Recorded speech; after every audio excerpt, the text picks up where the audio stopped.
या देवी सर्वभूतेषु बुद्धिरूपेण संस्थिता नमस्तस्यै नमस्तस्यै नमस्तस्यै नमो नमः। एसएमएस कॉलेज के 30वें स्थापना दिवस के उपलक्ष्य में मंच पर विराजमान संगीत क्षेत्र के महनीय विद्वान डॉक्टर राजेश्वर आचार्य जी और जिन्होंने अनेक विश्वविद्यालयों की शैक्षणिक प्रशासनिक गतिविधियों को गति दी, ऐसे भारत के प्रख्यात विद्वान प्रोफेसर दुर्ग सिंह चौहान जी, अभी जिन्होंने अपने उद्बोधन से इस पंडाल में एक जागृति पैदा की, ऐसे यहाँ के लोकप्रिय जनसेवक श्रद्धेय श्रीमान सुरेंद्र नारायण सिंह जी, श्रीमान प्रोफेसर पीएन झा जी,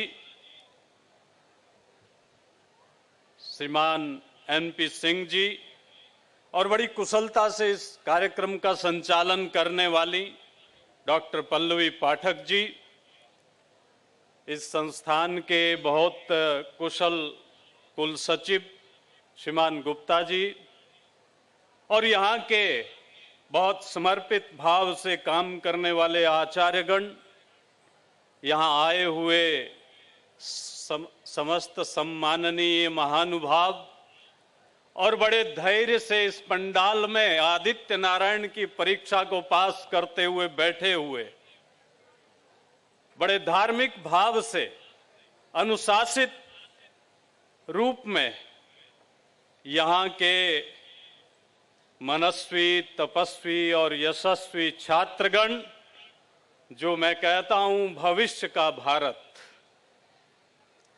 ऐसे महनीय अवसर पर जब ये कॉलेज अपना 30वां स्थापना दिवस मना रहा हो और उस स्थापना दिवस के अवसर पर अनेक प्रतियोगिताओं का भी आयोजन किया गया हो,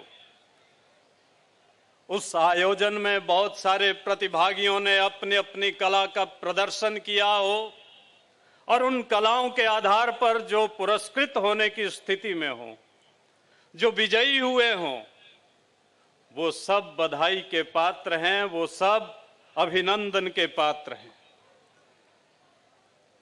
और जो विजयी नहीं हुए हैं, किसी कारण द्वितीय, तृतीय, चतुर्थ स्थान प्राप्त किया हो या जिन्होंने कोई भी स्थान प्राप्त न किया हो, लेकिन जिन्होंने एक संकल्प लिया हो कि मैं हारा हूं कभी ना हारने के लिए, और जो इस संकल्प के साथ अपने आप को जोड़ करके काम में प्रवृत्त होते हैं, वो हमेशा हार को हरा करके, हार पहन करके जीवन के प्रत्येक क्षण में उपहार को प्राप्त करते हैं। ऐसे सभी छात्रों को बहुत बहुत बधाई।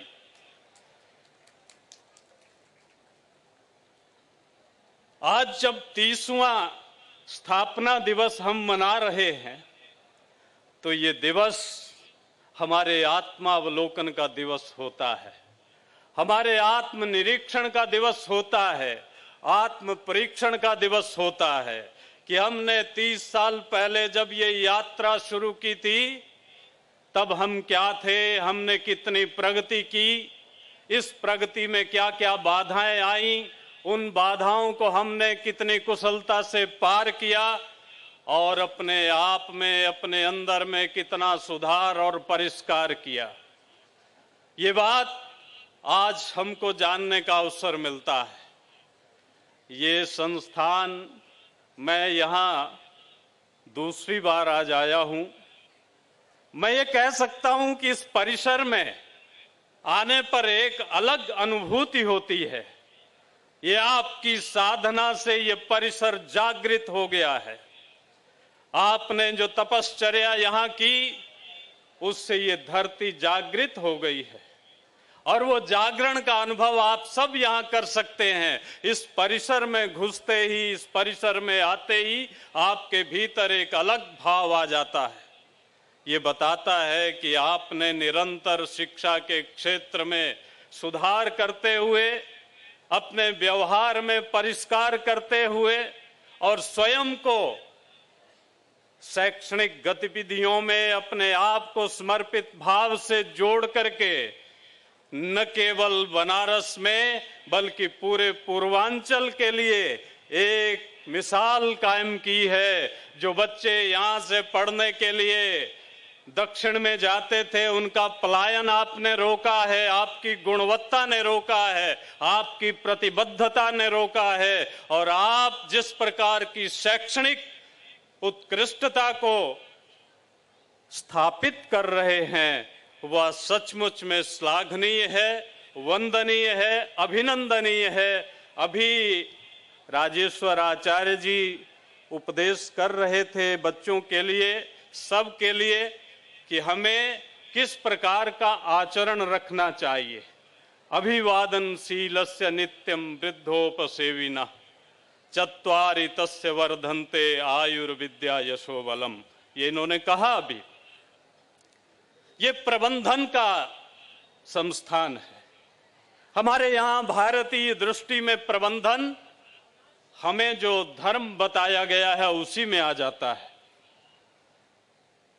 मैं आपके बीच में आपकी और धैर्य की परीक्षा लेने की स्थिति में नहीं हूं, लेकिन इतना जरूर कहूंगा, क्योंकि आप भविष्य का भारत है और आप तकनीकी शिक्षा के आधार पर, प्रबंधन के आधार पर इस देश में अपना विशिष्ट योगदान देने के लिए कृत संकल्पित हैं। तो आपको भारत में प्रबंध तंत्र का स्वरूप क्या था, किस रूप में होना चाहिए, इसकी थोड़ी सी झलक दिखाना चाहता हूं। हमारे यहां कहा गया, सत्यम वद धर्मम चर, सत्य बोलिए और धर्म पर चलिए। और जब हम धर्म पर चलने की बात कहते हैं तो बहुत सारे लोग इसको बहुत अलग तरीके से देख सकते हैं, लेकिन हमारे यहाँ धर्म एक विशिष्ट रूप में रखा गया है। धर्म क्या है? जिसको धारण करना चाहिए। अब ये धारण क्या है? श्रुति स्मृति सदाचार स्वस्य च प्रियमात्मना एतत् चतुर्विधम आहु साक्षात धर्मस्य लक्षणम। जो श्रुति में कहा गया है, जो स्मृतियों में कहा गया है, और जो सदाचरण हो, और स्वस्य च प्रियमात्मना, जो आपके अंतरात्मा की आवाज हो। अब ये संक्षेप में बात कही, लेकिन इसको विस्तार दिया कि आखिर ये क्या हो सकता है। श्रुति में क्या कहा, स्मृति में क्या कहा? तो उसके लिए कहा, धृति क्षमा दमोस्तेयम शौचमिंद्रिय निग्रह धीर विद्या सत्यम अक्रोधो दशकम धर्म लक्षणम। ये 10 धर्म के लक्षण है, इसको समझिए। इन लक्षणों में पहला लक्षण है धृति, धैर्य, पेशेंस। हमारा सारा का सारा धार्मिक व्यवहार पेशेंस पर खड़ा है। जिसमें धैर्य नहीं है वो धार्मिक नहीं हो सकता। और धैर्य की परीक्षा हमेशा आपत्ति में होती है, विपत्ति में होती है। सामान्य रूप से तो हम सब धैर्यवान बने रहते हैं, लेकिन जब कड़कती धूप हो, तपती धूप हो, ऐसा पंडाल हो और उसमें बिठाया जाए, तब हम अपने धैर्य की परीक्षा दे पाएं, बिना कर्तव्य पथ पर विचलित हुए, तब हम धार्मिक कहलाते हैं। हमारे यहाँ हमारी धार्मिक यात्रा में, भारतीय सांस्कृतिक परंपराओं में अनेक ऐसे नायक हुए जिन्होंने धर्म को जिया है। हम तो कहते हैं कि भगवान राम साक्षात धर्म के विग्रह हैं। रामो विग्रहवान धर्म। वाल्मीकि रामायण में कहा गया कि अगर धर्म का दर्शन करना है तो भगवान श्री राम को देख लीजिए।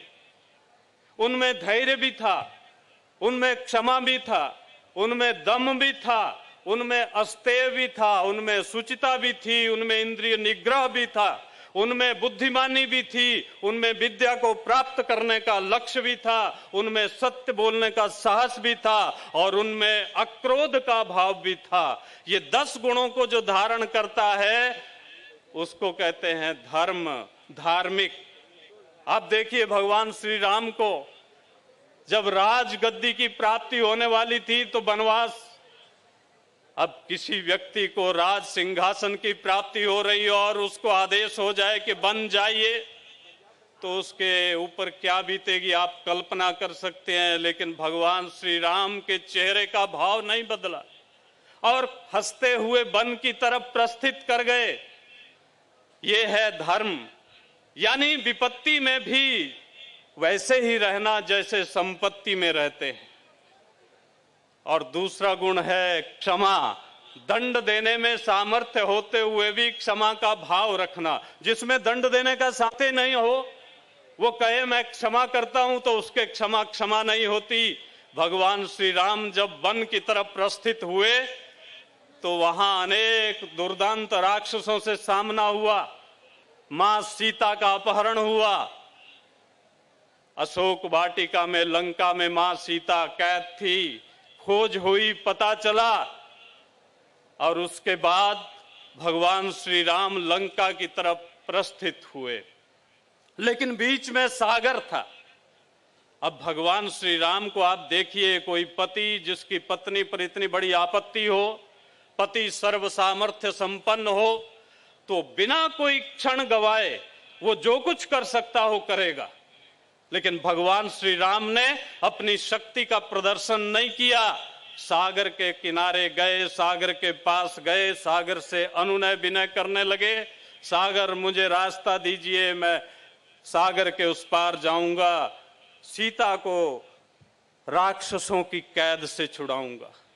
सागर ने सोचा पता नहीं कौन भिखारी ऐसे कैसे रास्ता दे दे।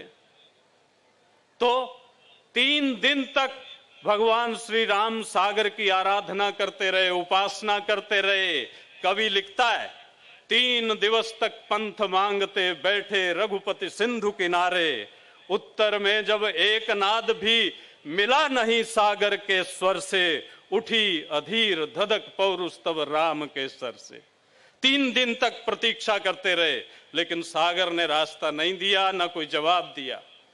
तो भगवान श्री राम लक्ष्मण से बोले, लक्ष्मण मेरा धनुष बाण लाइए, मैं अग्नि बाण का संधान करूंगा, इसी क्षण सागर को सुखा दूंगा। लक्ष्मण तो इसी पल की प्रतीक्षा में थे, दौड़कर गए, धनुष बाण लाए। भगवान श्री राम ने अग्नि बाण का संधान किया, अग्नि ज्वालाएं प्रस्फुटित होने लगी। सागर ने देखा कि ये कोई साधारण मानव नहीं, ये तो साक्षात नारायण है, इसलिए त्राही त्राही करता सागर आ गिरा चरण में। और जब सागर उनकी शरण में आ गया तो भगवान श्री राम ने उनको केवल क्षमा ही नहीं किया, उन पर उपकार भी किया। ये है धर्म का लक्षण। सागर से पूछा कि ये भाई अग्निबाण का संधान हो चुका है, बताइए कहाँ चलाऊं। तो सागर ने कहा कि उत्तर की तरफ कुछ राक्षस रहते हैं, मुझे परेशान करते हैं, उनकी तरफ चला दीजिए। तो उस पर उपकार और किया, 3 दिन तक उनका समय गवाया। उसके बदले में धैर्य का परिचय देते हुए, क्षमा के भाव का परिचय देते हुए भगवान श्री राम ने उस पर उपकार भी किया। ये है हमारा धर्म। इसलिए क्षमा शोभती उस भुजंग को जिसके पास गरल हो, उसको क्या जो दंतहीन विषरहित विनीत सरल हो। क्षमा होना यानी दंड देने का सामर्थ्य होते हुए भी क्षमा करने का भाव होना। और तीसरा गुण है दम, यानी बुराइयों का, कुरीतियों का, कुनीतियों का दमन करने का सामर्थ्य होना। चौथा गुण है अस्तेय। अस्तेय का मतलब होता है चोरी का भाव न हो। अब चोरी का मतलब नहीं है कि किसी की जेब काटना, किसी का पर्स छीनना, यही चोरी नहीं है। चोरी का मतलब जिसको जो दायित्व दिया गया है उसको अगर वो निष्ठा से नहीं कर रहा है तो वो चोरी कर रहा है। अध्यापक अगर निष्ठा से पढ़ा नहीं रहा है तो वो भी चोरी कर रहा है। छात्र अगर निष्ठा से पढ़ नहीं रहा है तो वो भी चोरी कर रहा है। इसलिए चोरी का भाव ना हो, ये चौथा गुण है। 5वां गुण है सुचिता, पवित्रता। ये सुचिता और पवित्रता दो तरह की है। हम बाहर से साबुन शैम्पू लगा करके अपने आप को पवित्र कर लेते हैं, लेकिन भीतर की शुचिता कैसे आए? जैसे दुर्ग सिंह चौहान जी लगातार यहां बैठे बैठे भी माला जप रहे हैं। साधना से, उपासना से, स्वाध्याय से, सत्संगति से, सदाचरण से, इन सब चीजों से, ध्यान से, तपस्या से, तपश्चर्या से, इससे भीतर की शुचिता होती है। तो दोनों तरह की, शारीरिक मल भी और भीतरी मल भी, दोनों का प्रक्षालन करना, ये शुचिता है। छठा गुण है इंद्रिय निग्रह, इंद्रियों पर नियंत्रण। बड़ा कठिन कार्य है। आंखें बोलती हैं सुंदर सुंदर देखो, कान बोलते हैं प्रशंसात्मक वचन सुनो, जिह्वा बोलती है सुस्वादु खाएं, और नासिका बोलती है सुगंधित वातावरण हो, त्वक बोलती है अच्छा स्पर्श मिले। जब ये अच्छा अच्छा देखने को नहीं मिलता, अच्छा अच्छा खाने को नहीं मिलता, अच्छा अच्छा सुनने को नहीं मिलता, तो इस अच्छा अच्छा प्राप्त करने के चक्कर में व्यक्ति बुरा बुरा करना शुरू करता है, शॉर्टकट लगाना शुरू करता है, और फिर जो होता है उसका नाम है भ्रष्टाचार, कदाचार, व्यभिचार, अनाचार, दुराचार। ये सारे आचार फिर रास्ता ले जाते हैं तिहाड़ की तरफ। इसलिए छठा गुण है इंद्रिय निग्रह, इंद्रियों पर नियंत्रण। और सातवां गुण है बुद्धि। हम कोई भी कार्य करते हैं, हमेशा हमारे सामने दो विकल्प खड़े हो जाते हैं। हमको सुबह जल्दी उठना है, हम रात को संकल्पित होते हैं क्या कल सुबह से इतने बजे उठ करके इस कार्य को प्रारंभ करेंगे। सुबह जब होती है आपको संकल्प याद आता है, आपको आता है कि उठिए, फिर दूसरा विकल्प खड़ा हो जाता है, नहीं आज 1 घंटा और सो लो, कल से पक्का शुरू करेंगे। ये पहली आवाज है बुद्धि की जो जगाती है, और दूसरी आवाज है मन की जो सुलाती है। आदमी एक आवाजें दो एक समय में एक को मान सकता है। बुद्धि की मानी तो बुद्धिमानी, मन की मानी तो मनमानी। मनमानी खड़ा करती है परेशानी।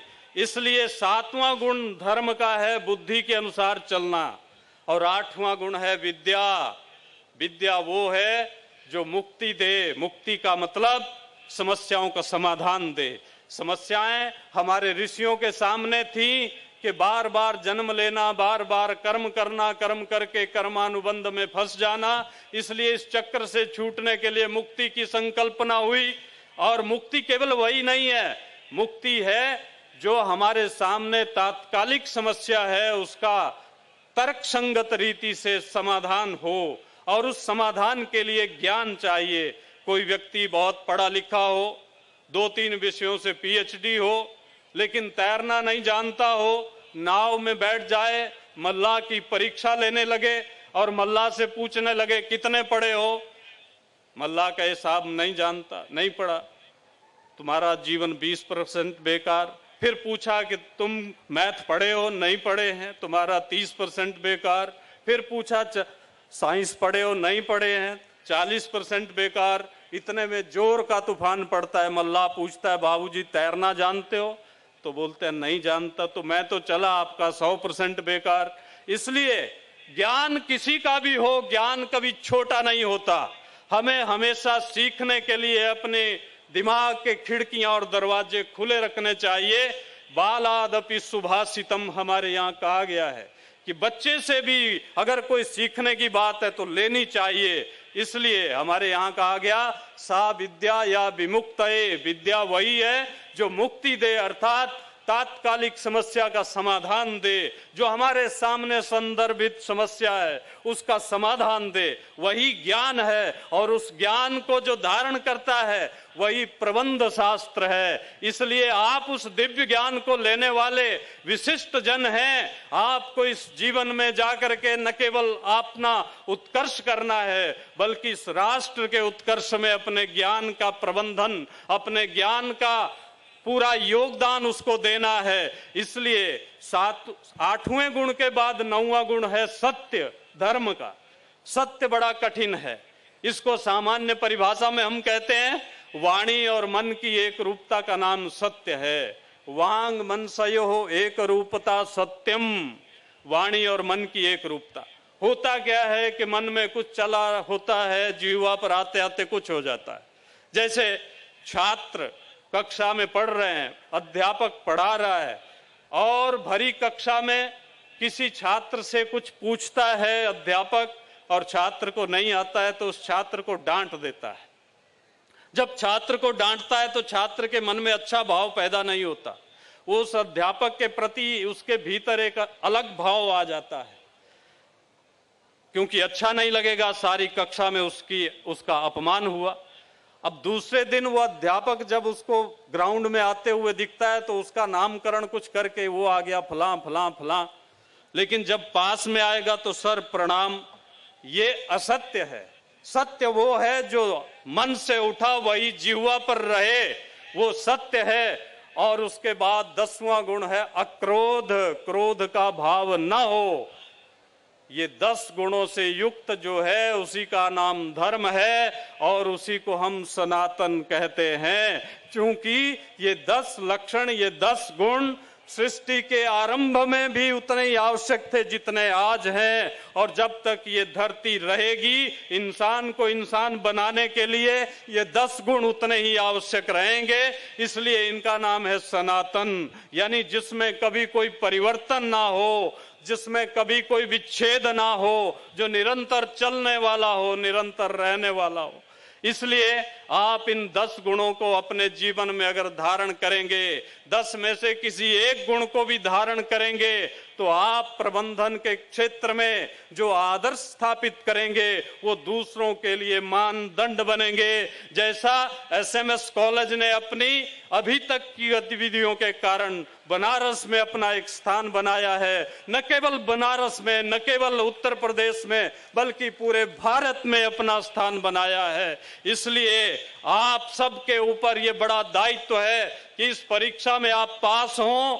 और मैं तो प्रायः कहा करता हूं, अभी सुरेंद्र नारायण सिंह जी ने आपके अंदर एक जागृति लाई।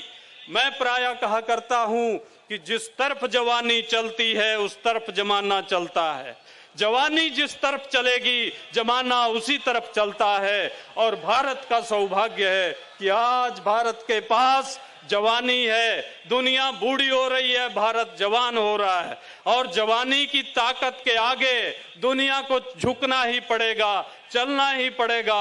हमारा तो ये सौभाग्य है कि आज हमारे देश में जवानी भी है और जवानी को सही दिशा देने के लिए कुशल नेतृत्व भी है। और आप तो सौभाग्यशाली हैं कि इस काशी की पवित्र धरती पर हैं, जहां गंग की अभंग तरंग भी है और आपके भीतर कुछ नया करने की उमंग भी है। इस प्रकार के भाव को लेकर के आप चलते हैं, आप सब बधाई के पात्र हैं। और मैं सारे महाविद्यालय के प्रबंध तंत्र के जितने भी यहाँ के कुशल महानुभाव हैं, आचार्यगण हैं और सारी ये टीम, उसको मैं बहुत बहुत बधाई देता हूं, बहुत बहुत अभिनंदन करता हूं कि आपके निरंतर प्रयास से शिक्षा के क्षेत्र में आपने जो मुकाम हासिल किया है वो दूसरों के लिए एक आदर्श है, और आदर्श और अच्छा बने इसके लिए आप संकल्पित होकर आगे चलें। बाबा विश्वनाथ आप पर कृपा करें, हम सब उनकी कृपा से निरंतर आगे बढ़ें। इन्हीं शब्दों के साथ मंच पर उपस्थित समस्त महानुभावों को प्रणाम करते हुए और आप सबका अभिनंदन करते हुए मैं अपनी वाणी को विराम देता हूं। नमस्कार, जय हिंद, जय भारत।